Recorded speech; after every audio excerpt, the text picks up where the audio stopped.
أعوذ بالله من الشيطان الرجيم. بسم الله الرحمن الرحيم. السلام عليكم ورحمة الله وبركاته. بسم الله الرحمن الرحيم. الحمد لله رب العالمين. الله تعالى في القرآن الكريم وأصدق القائلين لقد كان لكم في رسول الله أسوة حسنة لمن كان لا يرجو الله واليوم الآخر وذكر الله كثيرا. وقال النبي صلى الله عليه وسلم ij'aluu yawma miladi lakum wa sallu wa sallimu alayya fi tanalu syafaati yawmal qiyamah. Ini tanda senang datang ke sini, acara maulid datang itu tanda senang. Terus orang tersebut banyak baca sholawat kepadaku, banyak baca salam kepadaku, niscaya ini orang akan aku syafaati yawmal qiyamah. Nah, itu artinya. Shadaqallahul adzim wa shadaqal habibul karim. Guru besar, saya doakan biar panjang umur, barokah dalam umur, banyak rezekinya, penuh dengan keberkahan, disoleh dan solehahkan keluarga. Amin ya robbal. Bahasa Sunda, bahasa Indonesia, Sunda. Saresna tercekap tadi guru urang namanya dikocok. Mas maulid, masalah maulid. Tapi abdi bade sakedik nerangkeun riwayat anu tadi ku guru urang teu kabahas. Ya. Urang sangatkeun heula puji syukur ka Allah Subhanahu wa taala. Anu mana Allah Subhanahu wa taala ngaulingakeun teu aya deui nu pangdipikanya ku Allah dari seluruh makhluk adalah umatnya baginda Nabi besar Muhammad sallallahu alaihi wasallam. Naon margina? Batur mah teh siga urang aya muludan, aya rajaban, beres. Tah dina muludan rajaban itu berjuta-juta keberkahan, berjuta-juta pahala. Harus disyukuri. Tadi Allah mengatakan laqad kana lakum fi Rasulillah. Ikutilah jejak Rasul, yang mana Rasul salah satu manusia yang lahir dalam dunia untuk menyelamatkan seluruh alam, bukan di dunia saja. Guru mengatakan ada 8.000 alam, 8.000 alam, pemimpinnya adalah Rasul Sallallahu Alaihi Wasallam. Diangkat derajatnya sama Allah, dimuliakan. Kita sebagai makhluk wajib, masa Allah mengagumkan, masa kita sebagai makhluk yang la haula wala quwata illa billahil aliyil azim, tidak ada daya dan upaya, sombong tidak mau mengadakan maulid. Dalam satu sisi kita secara logika akal kita melihat kenapa Allah mengagungkan Rasul seperti apa, gitu. Saya sering mengatakan bahwa setiap ada tulisan lafaz Allah sebelah kanan, sebelah kiri pasti Muhammad. Betul pernah lihat? Betul pernah lihat? Sebelah kanan Allah. Tuh, lihat. Itu apa? Allah. Sebelah kiri Muhammad. Cara akal sehat. Rasul itu adalah makhluk. Betul? Cipta. Tapi kenapa kok disejajarkan dengan nama Allah? Nah itu yang tanda tanya. Kenapa seperti itu? Ini jelas mata dan pemikiran kita sudah kelihatan bahwa Rasul diagungkan oleh Allah Subhanahu wa taala. Setiap ada nama Allah selalu didempelkan. Setiap orang mau masuk Islam, syahadat. Asyhadu alla ilaha illallah. Cukup sampai di situ? Diteruskan. Betul? Ada nama Rasul? Asyhadu alla ilaha illallah wa asyhadu anna Muhammadar Rasulullah. Itu kehendak Allah. Nah, kenapa sampai Rasul disejajarkan dengan Allah Subhanahu wa taala? Salah satu Rasul adalah diciptakan oleh Allah Subhanahu dari Cahaya. Kalau kita dari apa? Tanah, masih ada yang nyebut tanah? Bukan dari tanah. Diciptakan dari air. Kalau dari tanah, itu hanya satu-satunya manusia Nabi Adam alaihi, karena belum ada bapak dan ibu. Makanya jangan kaget, jangan heran kalau ibu mengatakan kita dibuat dari tanah, di mana ibu punya anak nakal, badung, susah diatur. Yang salah bukan anak, tapi ibu sendiri yang salah. Kenapa? Bikin anak dari tanah yang bermasalah, tanah sengketa. Makanya anaknya bermasalah. Betul? Lihat di dalam Al-Quran, surat Al-Anbiya ayat 30, Allah mengatakan semua Allah ciptakan dari air. Dari mana? Allah subhanahu wa ta'ala pertama menciptakan nur cahaya Rasul. Dari cahaya Rasul Allah ciptakan air.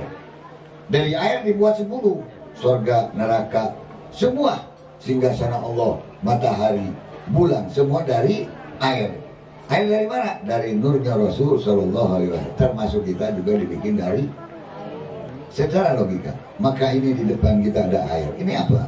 Kalau air dengan air pasti nyambung. Ini adalah sebagai obat. Kenapa seperti ini? Kata Allah Subhanahu wa ta'ala, dari air itu diciptakan air keberkahan. Air yang jernih, obat. Makanya pantas kalau kita sakit minum air. Ini adab ya? Terusin aja, Bang. Berhenti dulu. Ya, berhenti dulu sebentar ya. Oke. Enggak apa.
Ya, sampai mana tadi? Lupa. Sampai air. Sampai air ya. Jadi ini kalau ada mengatakan apa-apa, gua ada dari sananya. Ayo. Allah menciptakan nur, dari nur diciptakan air. Air penuh keberkahan. Kalau air sama air akan nyambung. Kalau air dengan oli atau dengan bensin tidak akan nyambung. Makanya kita dari air, maka ulama minta air. nyambung untuk obatnya. Nah, singkat cerita, Allah Subhanahu wa Ta'ala menciptakan Rasulullah SAW dari cahaya. Tadi dikatakan bahwa ibunda Rasulullah SAW, Umi Aminah, itu tidak seperti kita, karena cahaya tidak butuh tempat. Apa maksudnya? Tidak butuh tempat dalam arti Rasul pada waktu dikandung sama istri ibunya tidak bengkak seperti kita. Ya, cahaya, ini cahaya. Jadi maulid ya ini aja, nggak mungkin maulid kemarin Rasul lahir di Mekah, sekarang di Madinah, tahun depan di Thaif, kan nggak mungkin. Ya ini kalau maulid ya ini. Jadi Rasul dari cahaya mau dilahirkan oleh Allah Subhanahu wa Ta'ala untuk anta, untuk merubah akhlak manusia yang pada waktu itu sangat biadab. Tidak ada sama sekali aturan biadab. Wabil khusus Rasul Shallallahu Alaihi Wasallam paling cinta, paling sayang kepada kaum ibu-ibu, terutama wanita. Pada zaman jahiliyah, pada waktu lahir perempuan langsung dibunuh karena dikatakan wanita ini sial, betul, dibunuh. Datangnya Rasul Shallallahu Alaihi Wasallam ke alam dunia rahmatan lil alamin untuk menyelamatkan semua makhluk yang ada di muka bumi. Dalam satu sisi kebiadaban pada waktu itu, sebelum Rasul lahir, perempuan tidak ada harganya. Dalam satu sisi,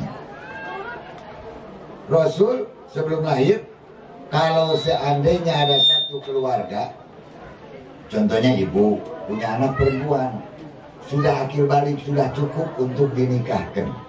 Ya, pada zaman Rasul belum lahir nih, zaman kebodohan, ibu punya anak perempuan, bagaimana caranya? Setiap rumah, setiap ibu punya anak perempuan itu ditandai bendera di depan rumah. Depan rumah taruh bendera putih. Berarti menandakan semua pada waktu zaman itu di situ ada gadis yang siap nikah. Berarti ya? Ada bendera. Satu, di situ juga ada, di situ juga ada. Berarti ini perempuan siap dilamar. Karena belum ada adab akhlak, setiap ada bendera yang ngelamar itu bukan satu orang, Bu. Ada 10, ada 15 orang. Zaman dia ada. Mau tua, mau muda, mau udah bongkok, terserah deh. Masuklah 10 orang yang lamar. Lamar bukan satu yang ngomong, bukan. Apa maksudnya? Itu perempuan dijinahi sama 10 orang. Bayangkan, tidak perempuan ditiduri oleh 10 orang sebelum Nabi lahir. Setelah itu ada khusus dukunnya perempuan, nungguinnya apa? Setelah ditiduri oleh 10 orang, ditungguin sampai 9 bulan. Berarti jelas hamil. Yang tidurin berapa orang? 10. Menjelang 9 bulan lahirlah seorang bayi, dilihat mana yang mirip dengan yang 10. Kalau umpamanya ada Pak Udin, umpamanya di sini Pak Udin umpamanya. Oh ini mirip dengan, kalau sekarang kan DNA. Ini nggak mirip. Oh ini mirip Pak Udin nih. Pak Udin umpamanya nomor 7.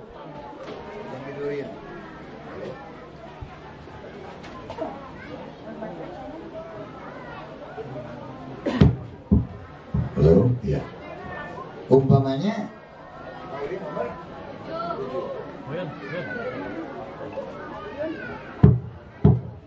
Halo, halo, halo, halo. Ya, Pak Uji nomor.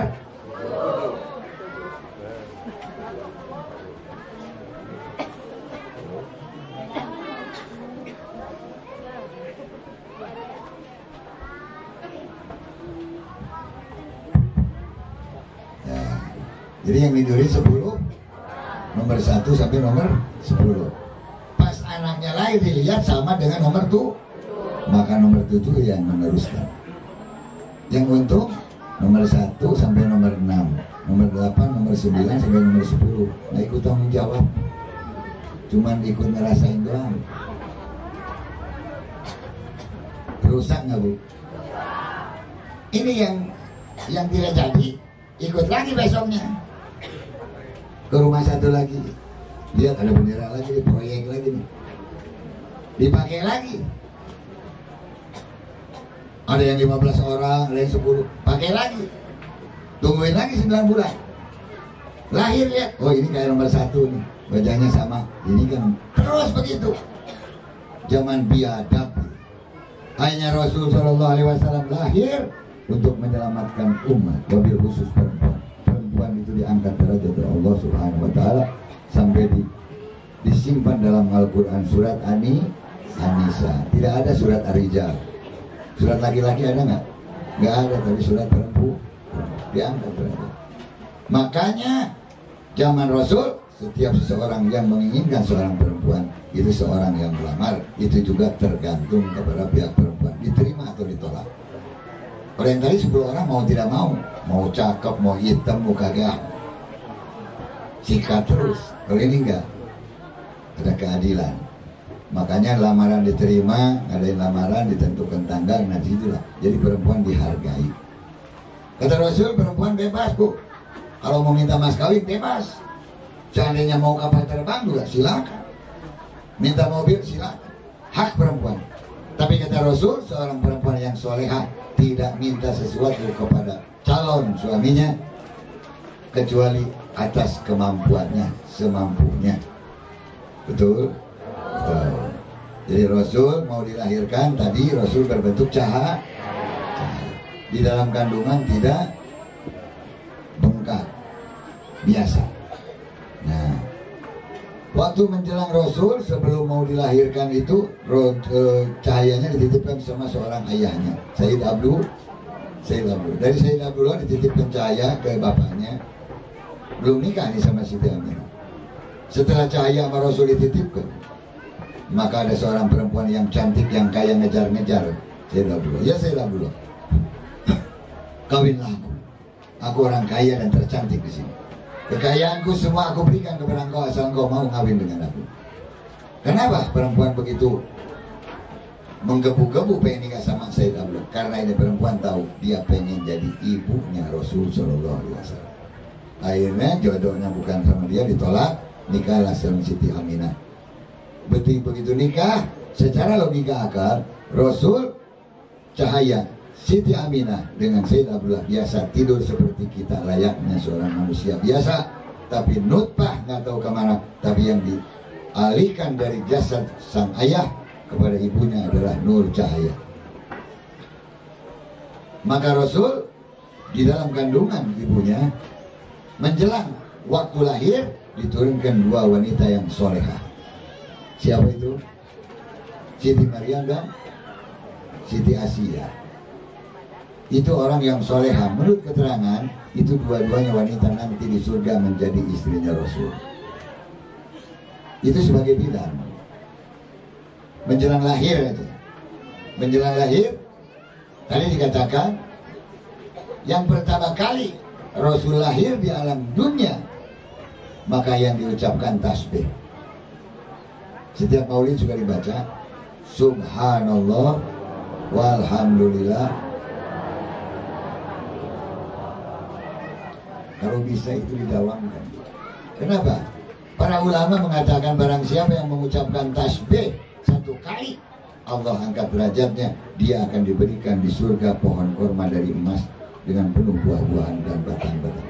Untuk siapa? Untuk kita mengucapkan tasbih 1 kali karena Allah. Betul? Nah, bukan itu saja. Kemarin saya baca satu hadis, Subhanallah itu 4 kata. Subhanallah walhamdulillah wala ilaha illallah wallahu akbar. 4 kata, betul? Dalam hadis itu diterangkan barang siapa yang mengucapkan tasbih karena Allah. Kita mengucapkan Subhanallah, ya, itu Allah memberikan pahala kepada orang yang mengucapkan tasbih, diangkat 20 derajat. Itu orang diangkat 20 dan dihapuskan 20 dosa. Bayangkan, kita kalau habis sholat berapa kali baca? 30 kali kan, 33 kali 20. 1 kali saja 20 dosa dimaafkan dan 20 derajat Allah angkat. Kalau kali 33 itu benar. Jadi diangkat derajat 20, dimaafkan dosa 20. Baca subhanallah. Diteruskan walhamdulillah 20 juga diangkat derajat, 20 juga dimaafkan dosa. Satu kali 20 subhanallah walhamdulillah 2. Wala ilaha illallah 20 juga. 20 derajat 20 dosa. Berarti itu 3 saja udah 60 dosa kita dimaafkan oleh Allah Subhanahu wa taala. Terakhir Allahu akbar. Subhanallah walhamdulillah wala ilaha wallahu, di Allah angkat 30 derajat dan dimaafkan 30 dosa. Coba hitungkan sekali saja. Subhanallah 20 derajat, walhamdulillah 20 berarti wala ilaha illallah 26, wallahu akbar berarti berapa? 90 sekali. Kalau 33 bersih nggak dosa kita. Makanya tadi mengatakan laqad kana lakum fi Rasulillah uswatun hasanah liman kana, barang siapa yang beriman kepada Allah dan hari akhir, wa dzakkarul katsira, banyak-banyaklah mengingat Allah, banyak-banyaklah menyebut nama Allah, itu pahalanya. Hebat orang Islam. Kira-kira makhluk Allah yang lain diberinya? Tidak. Makanya Allah berpikir Quran khusus buat umat atau manusia yang berpikir. Tidak usah beli, tidak usah ngeluarin biaya, tapi cukup dengan mengucapkan tasbih saja sudah luar biasa. Alhamdulillah. Coba. Sekarang orang Islam ada lagi pahala. Barang siapa seseorang muslim dan muslim, muslimah dan muslimah, ibu kalau ketemu ya suka salamnya assalamualaikum begitu kan. Barang siapa seseorang orang muslim ketemu muslimah dengan muslimah mengucapkan salam, maka salah seorang dari mereka yang paling takwanya luar biasa itu yang diangkat derajat oleh Allah Subhanahu wa taala. Di antara dua ada yang lebih soleha, itu yang diangkat derajat. Ini juga diangkat derajat. Terus ibu begitu ketemu menyodorkan tangan mau salam. Barang siapa yang mendahului mengeluarkan tangan untuk salaman, maka Allah berikan pahala 90 derajat buat orang yang pertama mengeluarkan. Untuk orang yang menyambut berarti yang kedua ya. Yang pertama, Bu sehat gitu kan. Yang pertama itu 90 derajat. Yang menerima diberi oleh Allah 10 derajat. Mendingan mana Bu? Maksudnya apa? Lihat Allah. Seandainya kita disakiti orang, dicaci maki, ya toh, jangan pikirkan, ambil padilahnya. Maafkan Bu, padahal kita nih nggak salah, ibu itu yang salah. Tapi kita menyuruh, Bu maafin ya 90 Bu. Makanya berlomba-lomba kalau salaman, Assalamualaikum, wah saya 10 keburu dia tangannya menonjol. Jadi cepat-cepat menyampaikan tangan 10 dan 90. Untung buat kita. Makanya alhamdulillah di sini rajin pengajian ya. Terus jangan berhenti. Tapi awas, saya beberapa kali wasiat kalau pengajian minta izin suami supaya tidak dosa, supaya apa yang kita harapkan ini bisa dikabul oleh Allah Subhanahu wa taala. Betul enggak? Kita jangan khawatir banyak baca sholawat kepada Rasul sayang. Cuma dalam satu sisi saya kasih tahu, ibu sholat, puasa, zakat, ibadah belum tentu masuk surga. Pengen selamat akhirat, satu rahmat Allah. Kita ikuti aja apa perintah Allah, takwa ikuti perintah Allah, jauhi larangan Allah. Antara terima dan tidak terserah. Yang penting bagaimana caranya kita dapat rahmat Allah dengan catatan kolbu yang bersih. Rasul itu sangat bersih. Dalam satu sisi Rasul mengatakan ada seseorang itu amalnya sedikit Bu, tidak ada artinya, sedikit. Kalau kita lihat amalnya tidak ada, Tapi kenapa? Kata Rasul, lihat dulu. Ada seorang laki-laki masuk surga dengan modal yang sangat sedikit, tapi keuntungannya surga Allah. Dari apa ya Rasul? Waktu dia hidup di alam dunia, dia melihat ada satu tempat, satu gang, di situ ada pohon yang jatuh ke jalan. Kata dia, ya Allah, ini pohon banyak cucuknya. Seandainya aku biarkan, aku takut umat-umatmu ya Rasulullah, umat muslimin muslimat jika masuk ke situ kena durinya. Ya Allah, aku akan tebas pohon ini, aku bersihkan, takut umat-umat makhluk yang lain kena duri. Dibersihkan dengan dia, dibersihkan. Cuman itu katanya langsung surga. Bukan dari sholat, dari puasa. Kenapa? Kolbu menyayangi orang lain. Kita juga begitu, kolbu. Kata Rasul, belum sempurna iman seseorang apabila dia belum bisa menyenangkan orang lain melebihi cintanya kepada diri sendiri. Sebagai contoh, ibu punya makanan roti, pagi-pagi mau sarapan roti, ibu lapar, gitu. Orang buat yang orang berpikir itu mau dimakan. Kalau saya makan pasti ke WC, betul nggak? Betul nggak? Sedangkan saya diciptakan Allah ke alam dunia ini, wa ma khalaqnal jin wal insan illa ya'budu, untuk ibadah kepada Allah. Ini ada kesempatan loh. Kalau saya makan ini pasti ke WC. Tetangga kita belum makan, Bu, udah sarapan belum? Belum. Bu, tolong dengan hormat, ini saya punya roti, tolong makan sama ibu. Berani nggak begitu? Halo, halo, susah ya. Nah, makanya kita tuh nggak berpikir. Kalau roti diberikan kepada teman kita, yang dihisap teman kita, Bu, itu roti dipakai ibadah atau enggak bakal dihisap. Kita kira-kira dihisap nggak? Tidak, tapi itu di surga. Itulah orang beriman seperti itu, mengutamakan orang lain daripada diri sendiri. Gitu kan?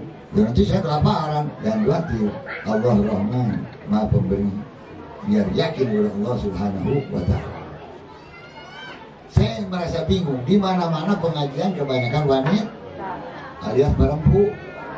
Di mana-mana, Bu, perhatikan. Wanita banyak. Yang saya bingung, tapi kenapa wanita kok banyak di neraka? Betul nggak, Bu?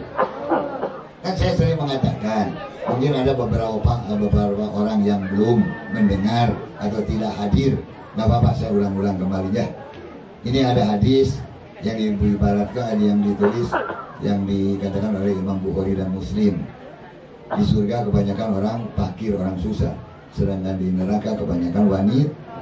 Nah, ini wanita ditanya, itu cucunya Rasul SAW bertanya, ya Rasulullah, baik adikku, bolehkah aku pengen mengintip siapa penduduk neraka? Begitu dilihatkan penduduk neraka kebanyakan wanita. Makanya Rasul sebelum meninggal, aku titipkan kepada kalian sepeninggalanku, An-Nisa, An-Nisa, An-Nisa. Kenapa ya Rasulullah? Ummati, ummati, An-Nisa, An-Nisa. Kenapa ya Rasul? Mata saya tidak pinjam mata orang. Mata saya melihat di neraka kebanyakan wanita. Umatmu ya Rasul, betul. Suka sholat, suka. Puasa, suka. Zakat, suka. Pengajian, suka. Haji, suka. Tapi kenapa mereka banyak di neraka jahanam? Kata Rasul kepada Sayyidina Husain, mereka kebanyakan di neraka jahanam itu melanggar 6 perkara. Mudah-mudahan orang sini jangan lari neraka. Amin. Cuma laksanakan ini yang mau nggak? Supaya nggak masuk neraka, mau? Kata Rasul Shallallahu Alaihi Wasallam, 6 perkara yang banyak di neraka jahanam itu kebanyakan wanita. 1, itu tidak taat kepada suami. Tidak taat kepada suami. Selama perintah suami tidak bertentangan dengan syariat agama, kita ikuti. Tapi kalau perintah suami kita harus taat, kan? Bertentangan, kita lawan. Sebagai contoh, kita punya suami, kata suami, Bu, buka kerudung. Aku muak ibu pakai kerudung. Kata ibu, Pak, daripada mama buka kerudung, lebih baik antarkan mama ke orang tua mama. Hebatnya begitu. Nah, itu nggak dosa, betul? Bu, jangan sholat aja terus. Oh nggak, maaf Pak, ini sholat saya supaya makhluk Allah, saya ibadah kepada Allah Subhanahu wa Ta'ala. Itu ngelawan nggak jadi masalah. Ya, nah lebih baik ibu, supaya saya sayang sama ibu-ibu, saya kasih resep. Kalau bisa ibu mulai sekarang ijab dan kabul dengan suami. Contoh, di mana suami tidak ada di rumah, ibu di rumah. Ya, tanpa disadari ibu menerima tamu teman ibu ke rumah, itu dosa besar. Karena belum ada izin suami. Supaya bebas, mulai sekarang ya Pak, bagaimana gini? Saya ini hasil ngaji. Bapak di kantor, bapak di mana saja, mama di rumah. Bebaskan mama supaya tidak berbuat dosa. Apa maksudnya? Kalau bapak tidak ada di rumah, minta ridhonya.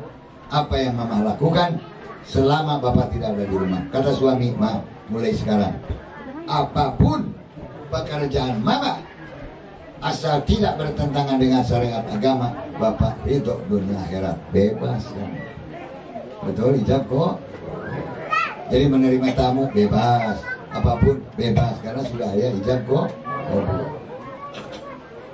Contoh sekarang ibu di rumah, bapak di kantor. Terus ada barang orang minta-minta, ibu kasih 1.000. Bagus nggak? Perasaan bagus, padahal dosa besar, neraka jahanam. 1.000 karena tidak ada izin suami. Tapi kalau ijab kabul dulu, nggak ada masalah. Ya, satu wanita di neraka karena tidak taat kepada suami. Satu nih. Kedua, wanita yang kebanyakan di neraka jahanam adalah wanita yang tidak bersyukur kepada Allah atas pemberian suami. Ngerti nggak? Maksudnya gimana tuh? Kalau suami ngasih duit sedikit, nggak ngegerutu. Pak, masa segini Pak masuk cukup apa? Gitu kan?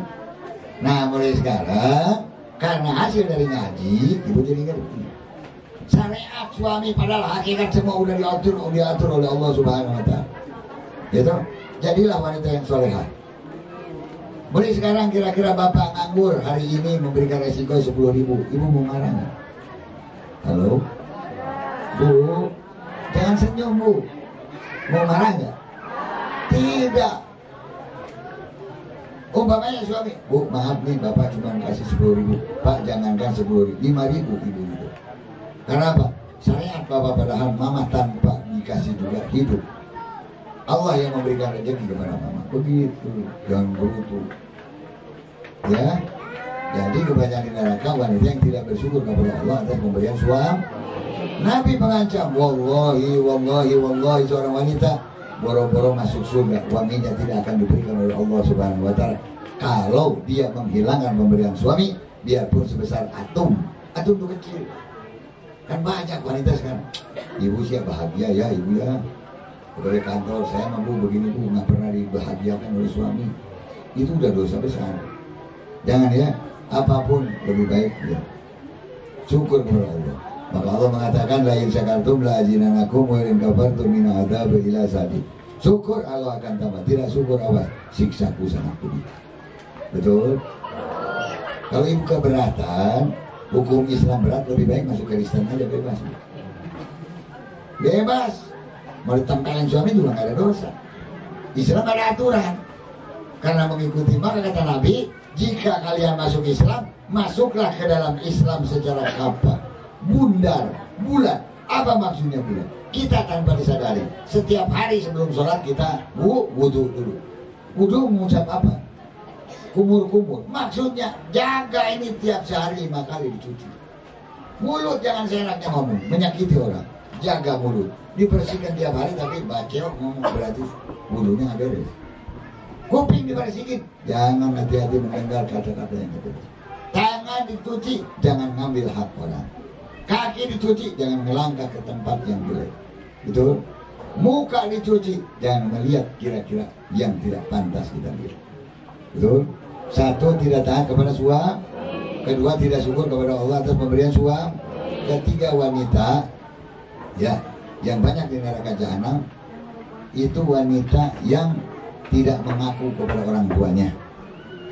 Karena orang tua yang memberikan warisan sedikit itu apa? Gerutu. Keempat, wanita yang suka merubah diri. Merubah diri. Sudah takdir Allah Subhanahu wa Ta'ala dari kecil, bayi, terus besar, rambut hitam. Sudah besar, rambut putih dihitamkan pakai pikok. Itu melanggar aturan, dosa besar neraka jahanam. Atau alis sudah diciptakan Allah sedemikian rupa seperti itu, dikerik, dirobah, itu dosa besar. Betul? Tadi guru kita mengatakan, bagaimana kita kenal dengan Allah kalau kita tidak kenal dalam diri kita sendiri? Gitu. Coba pikir, rambut manjangin, betul nggak? Padahal ada di kepala. Kok alis nggak manjangin? Itulah rahmat Allah. Subhanallah, Engkau Maha Rahman Rahim. Seandainya kalau alis manjang kayak rambut, bagaimana cara ngobrol itu? Assalamualaikum Bu, sehat? Wah kacau Bu, betul nggak? Rahmat dari Allah. Hidung di lubangnya ke bawah, kalau ke atas setiap hujan gawat. Kenapa Bu? Gawat nih payung. Kuping lihat, kembali lagi elastis. Kalau seandainya ini dari seng, begitu tidur bangun, Pak minta diketok Pak, lurusin lagi Pak. Ini elastis, rahmat dari Allah, betul nggak? Gigi nggak panjangin. Kalau ibu mau lihat, ya, ibu tahu tikus ibu ambil, taruh di akuarium pakai kaca, tapi kasih makanan yang lembek-lembek. Tahu. Coba giginya manjangin Bu, manjangin itu. Aneh, cuma tikus yang manjangin. Kenapa tikus suka menggerogoti kabel kayu? Itu maksudnya dia mengasah gigi supaya tidak panjang. Baru tahu ya. Apapun digigit sama dia, dimakan enggak, cuma ngasah giginya supaya nggak panjang. Coba kalau gigi kita panjang, ngomong, rahmat subhanallah.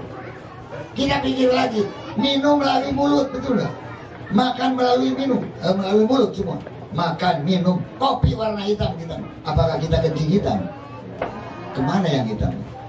Di situ subhanallah. Rahmat. Gigi ke sini, ini buat darah, nambah darah, ini buat gigi, ini ampas ke situ, betul ya? Kencing diatur sama Allah. Kita nggak ikut, nggak ada remote-nya Bu. Coba kalau Allah sekarang mulai sekarang, hei manusia, aku mau lepas tangan, tidak ikut campur. Terserah kalian. Begitu makan dan minum, kata Allah mulai sekarang dirubah.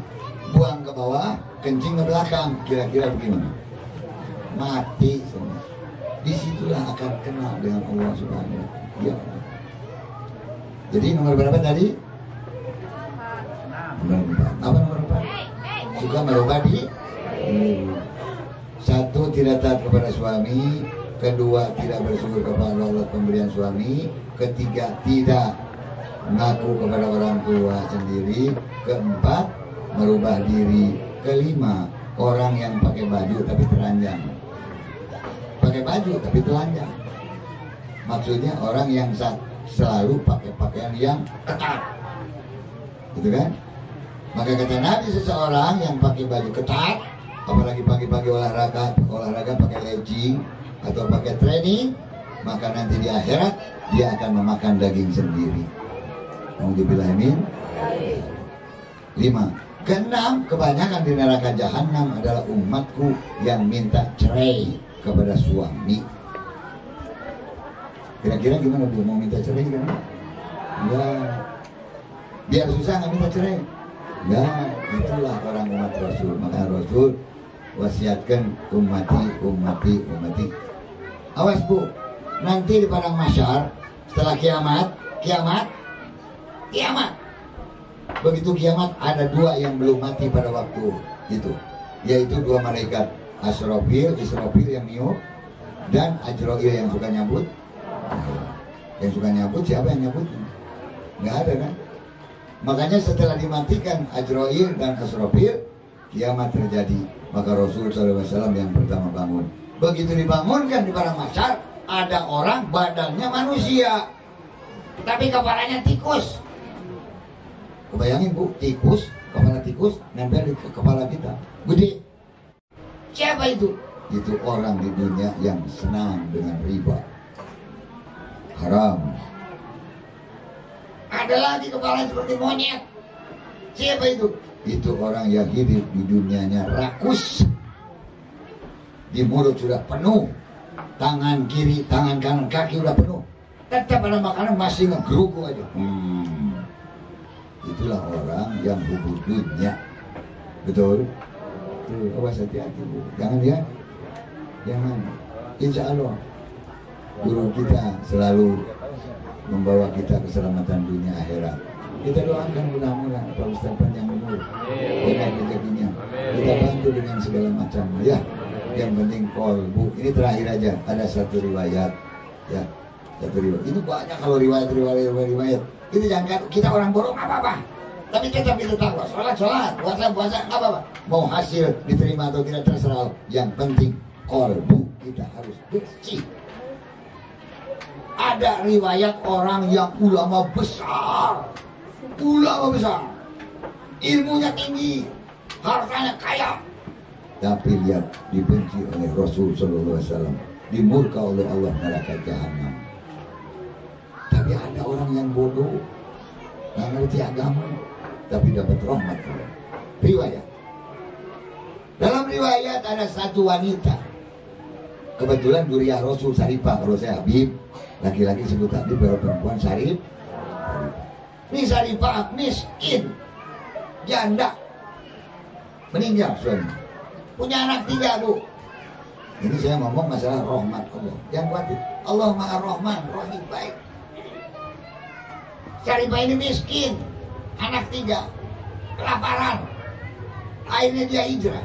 Kata Allah tidak akan berubah kepada seseorang kalau dia tidak mau berubah. Akhirnya satu kampung dalam keadaan miskin, dia pergi ke kota. Di kota dia mencari orang yang kaya. Ditanya, Assalamualaikum, siapa orang paling kaya di kampung ini? Tuh, toko emasnya gede. Toko emas. Itu yang punya toko emas itu orang paling kaya di sini. Setelah kaya dia ulama besar, kiai besar, ulama besar. Ilmunya tinggi, ya, agamanya tinggi, ilmunya kaya lagi. Nah, akhirnya dia datang dari Assalamualaikum, waalaikumsalam. Siapa?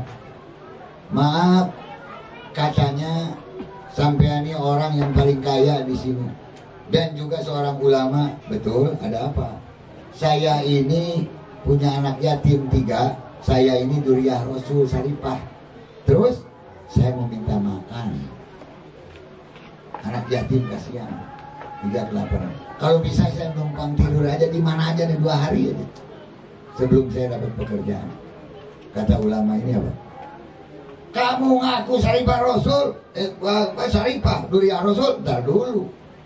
Coba mana buktinya? Mana silsilahnya? Mana buktinya kalau engkau adalah Duriah Rasul? Tidak ada. Kalau gitu engkau bohong, keluar, diusirlah. Sedih nggak kira-kira ini seru? Dia kaya nggak? Kaya, diusir. Begitu keluar, ada di sebelah tokonya orang Yahudi. Yahudi Islam bukan? Bukan. Dia rahmat Allah. Jadi kita besar hati. Orang Saudi nanya, dari mana Bu? Saya sengaja datang ke orang kaya, ya, mau minta bantuan makan, anak yatim lapar, saya lapar, minta makan, tapi ditolak sama dia. Karena apa? Mana silsilahnya, katanya ngaku Duriah Rasul. Akhirnya, kalau begitu gini aja Bu, mau nggak? Saya nggak perlu silsilah, saya nggak perlu ibu siapa, yang penting ibu kelaparan, mari ke rumah saya, makan di rumah saya sekenyangan, tuh rumah pakai sama ibu sebetahnya. Diterima sama orang Yahudi. Itu timbul dari apa? Kolbunya baik, betul ya? Akhirnya diterima. Tidur, sudah makan, kenyang, pada tidur, pulas. Malamnya Rasul Shallallahu Alaihi Wasallam marah. Akhirnya tengah malam mimpi ini orang kaya, yang ulama ini mimpi. Apa dalam mimpinya? Kiamat. Dia bingung mencari syafaat ke sana, ke sini, ke sana, bingung. Hari ketemu Rasul. Ya Rasulullah, ya Rasulullah, aku umatmu ya Rasul. Syafaati aku. Kata Rasul apa? Kamu umatku. Iya. Mana buktinya? Tadi Saripah ditanya mana Bu? Mana buktinya kalau kamu umatku? Seorang Saripah saja Duriah, aku minta bantuan makan yatim kau tolak. Engkau sadar atau tidak kekayaanmu itu adalah amanah yang akan dihisab oleh Allah Subhanahu wa taala di akhirat. Ilmumu itu amanah akan diminta pertanggungjawaban di akhirat oleh Allah Subhanahu wa Ta'ala. Dengarkan ulama, seandainya engkau berikan makanan kepada durianku, kalau engkau mau membantu jangan melihat saya, siapa saja makhluk Allah yang lapar kau bantu, karena hartamu adalah titipan dari Allah. Seandainya engkau memberikan, lihat di surga itu alangkah indah istana yang luar biasa. Allah sengaja ciptakan untuk kau, hai ulama. Diciptakan khusus buat ulama, karena marifat dekat sama Allah sering. Tapi karena engkau menolak, engkau korek, engkau gagalkan, engkau cabut itu istana, tidak diberikan kepada engkau. Keluar dari sini. Ya Rasul, engkau ditendang, nggak dibikin, nggak diberi syafaat, celaka nggak orang. Hartanya bisa nolong nggak? Ilmu bisa nolong nggak? Enggak. Akhirnya dia bangun pagi-pagi lari ke orang Yahudi, karena dari mimpi ditegur. Akhirnya datang orang, Yahudi, mana itu Sarifah dan anak yatim? Akan aku bawa, akan aku bahagiakan di rumahku.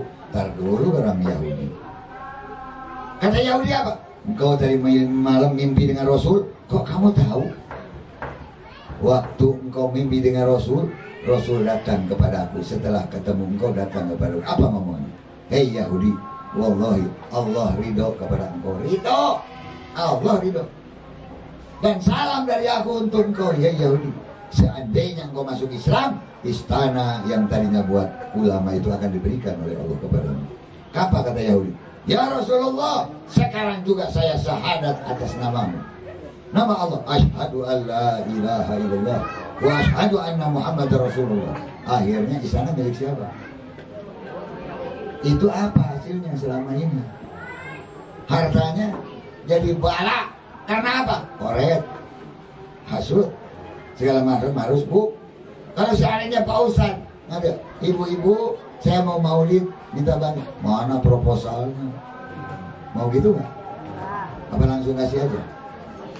Mana buktinya mau maulid harus ada proposal? Siap-siap kalau yang ngomong harus ada proposal. Kata Rasul, nggak diberi siapa? Betul. Jangan bukti-bukti, yang penting ada bantu. Ya Allah atas namamu. Karena kalau seseorang sodako, ya Allah aku sodako atas namamu, neraka jahanam sujud kepada Allah. Apa ngomongnya? Ya Rabb, ya Allah terima kasih engkau telah membebaskan salah satu umatmu dari siksaku, kata neraka. Kenapa kamu ngomong gitu? Dia sodako atas namamu ya Allah. Umat Rasul atas namamu sodako. Seandainya aku siksa, aku malu sama kekasihmu Rasul SAW, karena aku diciptakan dari cahaya. Hebatnya tuh. Jadi jangan koret ya. Insya Allah. Itu aja ya, udah sore ya. Udah kalau diterusin banyak. Yang penting satu aja kunci. Maulid ini mengagungkan Rasul. Jangan berhenti, terus cinta sama Rasul. Cinta bukan dari ucapan, dari akhlak kelakuan. Ikuti jejak Rasul. Laqad kana lakum fi Rasulillah uswatun hasanah. Ya nggak ngerti, tanya sama Ustaz. Kalau aduh ini apa? Tulis. Ustaz maaf, saya ketemu satu pertanyaan. Tanyain sama Ustaz. Itu akan pintar. Malu bertanya sesat, bijak. Apapun tanya, Pak Ustaz, suami saya begini, gimana? Saya harus bagaimana? Begini. Insya Allah ibu akan selamat. Ya, insya Allah. Itu aja ya. Mau asal ya, saya tutup doa dulu ya. Lebih khusus buat Pak Ustaz panjang umur, sama istrinya panjang umur ya. Apa hajat-hajat dikabulkan Allah. Juga Pak Haji Ade, alhamdulillah ya. Semua yang ada di sini, semua masalahnya Allah buka dengan keberkahan, dengan keselamatan rahmat Allah. Apakah hajat-hajat kita semua dikabul oleh Allah Subhanahu wa Ta'ala.